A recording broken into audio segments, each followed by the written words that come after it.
briefing starting in half an hour, what the Presidency and the Treasury call a technical briefing on Operation Vulindlela, or Operation Making Way. It's to outline what structural reforms will be a priority. Kopano Gumbi is our reporter who will be following that for us. Kopano, good afternoon to you. It's a good thing you're from the business desk because you can explain it all to me.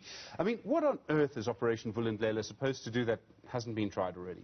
That is a very good question, Stephen. And as you know, the Operation Vulindlela is not actually a new idea to government. It was first initiated in 1998 and now revived by President Cyril Ramaphosa after he announced his economic reconstruction and recovery plan last October.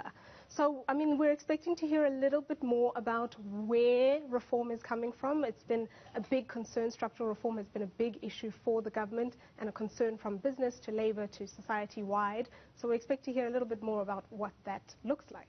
I mean, what kind of reforms is it supposed to actually accelerate? Interestingly, so, you know, in the Economic Recovery and Reconstruction Plan, they outlined around 11 or 13 key objectives for government. This Operation Vulindlela has 5 reform sectors: electricity, digital communications, water, bulk infrastructure for water, transport, as well as a visa regime. Now, if we go through them sort of systematically, on the electricity front, they had promised that around April or May, they would have increased the role of independent power producers. They would have been this April or May of this year. If we look at the digital communications sector, the allocation of spectrum is supposed to have taken place now in March, but they are currently under litigation.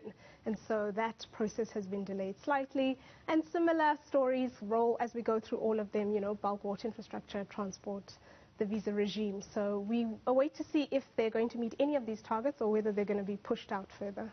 I mean, all of this is difficult stuff. It's actually quite contentious stuff. I mean, some things are non-ideological, like the release of spectrum is non-ideological. It's not a left or right argument. It just is what it is. It's what everyone else has done and we have failed to do for various reasons. But it is technically difficult, and it is technically difficult. And what that means is, as you say, it's mired now in legalities, and there'll be appeals and lawyers are going to make lots of money.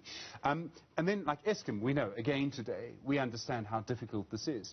It's nice to have Operation Vulindlela, like, great. But, I mean, this is not easy. If it was easy, it would have been done in 1998. Absolutely, and I think you raise a very valid point, because the implementation of this program is supposed to happen at government level, department by department. And we know that government has been struggling with capacity, with skills, matching correct skills for the correct departments. So really seeing this roll out is going to be, well, we wait to see whether it actually happens. In the end, it's really about creating jobs. So, I mean, having an economy working is one thing, producing things is one thing. What we really need to do is increase the income that goes into people's homes for 2 reasons: to reduce poverty and to reduce racialized inequality. I mean, both of these things are pressing. And yet, I mean, with all the will in the world, it wouldn't seem that there's any reason to believe there's going to be a massive breakthrough, that we're going to be able to make way very quickly to do that. I don't want to be Mr. Despondent on Monday afternoon, but it doesn't seem like, I mean, it's a hard thing to do. It just doesn't seem that this is going to be able to make a big change. It has to. The government are really running out of time when it comes to finances, when it comes to funding, when it comes to job creation. I mean, when you look at our unemployment numbers, you can see that we are really headed towards a crisis on all fronts, economically and socio-economically. So I guess it has to happen, and they have to really demonstrate that they're making plans and implementing what they need to implement in order for us to succeed. It's interesting that this is centered in 2 places, the Presidency and the National Treasury. And when something like this happens, my slightly cynical Monday afternoon mind makes me wonder if this is, you know, the Treasury wanting to do things and the President giving it his sort of authority or his legitimacy. Could there be something in that? I wonder. I mean, we are expected to be addressed by the Deputy Minister, David Masondo, as well as the Presidency's Economic Advisor, Trudy Makaya, who are both very strong and very knowledgeable. And so we expect that if they've put these 2 heads together, we're going to find resolution and we're going to find implementation actually happening as soon as possible. But I don't know. I mean, the number of contentious issues politically, I mean, in a way, if this is going to make a difference, we might know by whether the South African Communist Party releases a statement tomorrow. It's true, Stephen. There are some, but I think beyond the politics and the contention, this really is about rolling out structural reforms that are desperately needed in the country. Another one that they mentioned, I forgot to mention earlier, is the digital transformation, moving from digital to analog. We've spoken to private business players who say we are ready to help the government action this and roll it out as soon as possible once they give us the go-ahead.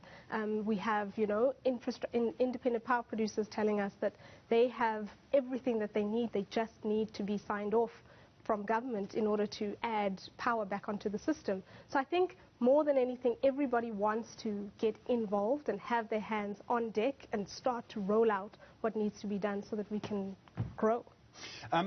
We talk about how long this has been going on for. I remember at the very beginning of the pandemic, so a year ago now, Tito Mboweni, the finance minister, saying that there'd been a big meeting with the president, etc., and this was this hallelujah moment that economic reform was going to come. It didn't happen immediately after that.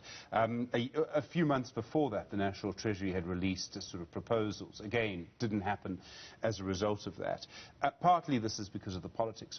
But where I'm going with this is that the situation has got so much more dire.